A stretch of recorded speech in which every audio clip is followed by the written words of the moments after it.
Hello there, I'm Luca Ricci and I'm a composer. In today's lesson, we will talk about First-Specie Counterpoint. The First-Specie Counterpoint, as described by Renato Dionisi and Bruno Zanolini, consists in one note against one note of the same rhythmic value. The first specie, note against note, or punctum contra punctum, derives from the first historic experiments of the organum and discantus, and poses two different problems: building a melodic line above or below the cantus firmus, and observing the consonances, sonare cum, in the vertical relationships between the two melodies. All of counterpoint history demonstrates the controlled prevalence of the horizontal line instead of the vertical harmonies. If it's true that music is moving, it's also true that the idea that defines polyphony is that of superimposed voices and lines. As such, it's very important to write interesting lines, following the rules we mentioned previously in the last lesson. The vertical relations that intercure between the cantus firmus and the counterpoint line are based on the principle of consonance. The vertical intervals must be easy to sing. As previously mentioned in the last lesson, the possible intervals are the unison, the octave and the fifth, which are perfect consonances, the thirds and the sixth, which are imperfect consonances. Other rules are to be observed. If the counterpoint starts with a unison or an octave, it must end with the same intervals, while if it starts with a fifth, it can end both with a fifth or an octave or unison. Some voice-leading rules must be explained before diving into the practice of counterpoint. Renaissance counterpoint rules are less strict than that of modern tonal harmony, especially of the treatises that explain the common practice in publishing music, but it's easy to find some similarities. Are to be absolutely avoided the straight and contrary motion succession of fifths, octaves and unisons, due to the empty sound of the intervals.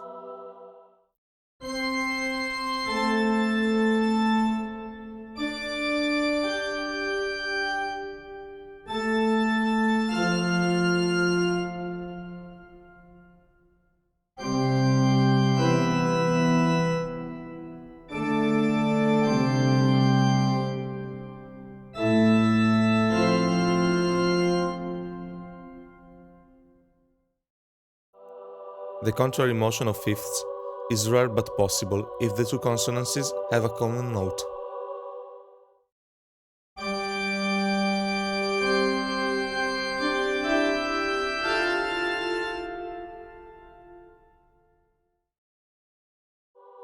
Are equally avoided the relations of fifth, octave and unison if the second interval is a perfect consonance and the first is a different interval than the last per straight motion.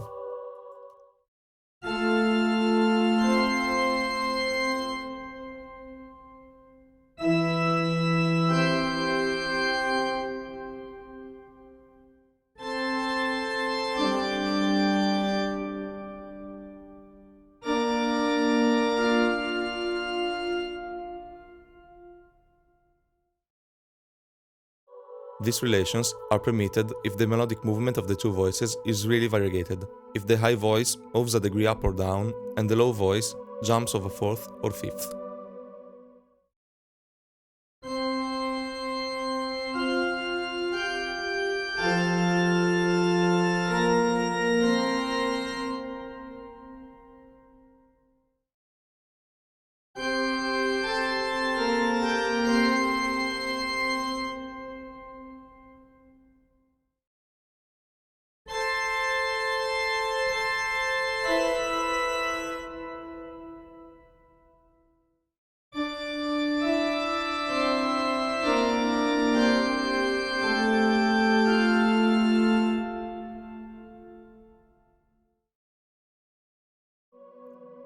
Are to observe with caution the movements of parallel imperfect consonances, as too many consecutive thirds or sixths can result in a poor line or in a tritone relation.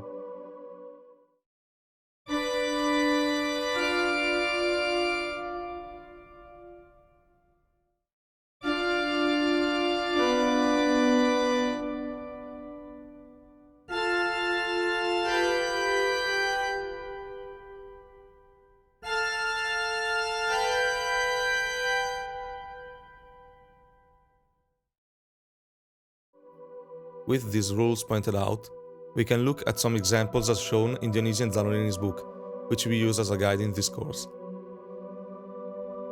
It is to be specified that in this lesson, we will always use historic cantus firmus to really get a grasp on how counterpoint works and to concentrate purely on the intervals without any reference to the tonal practice.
Now, let's try writing a new counterpoint using one of the cantus firmus we saw in the previous examples.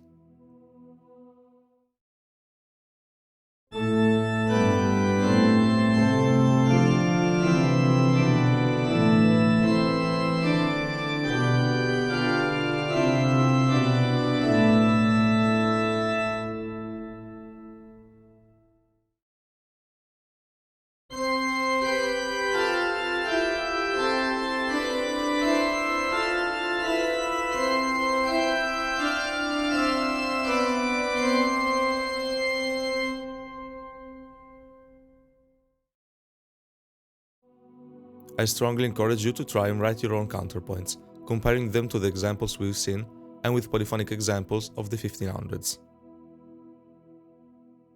In the next lesson, we will talk about Second-Specie Counterpoint. See ya!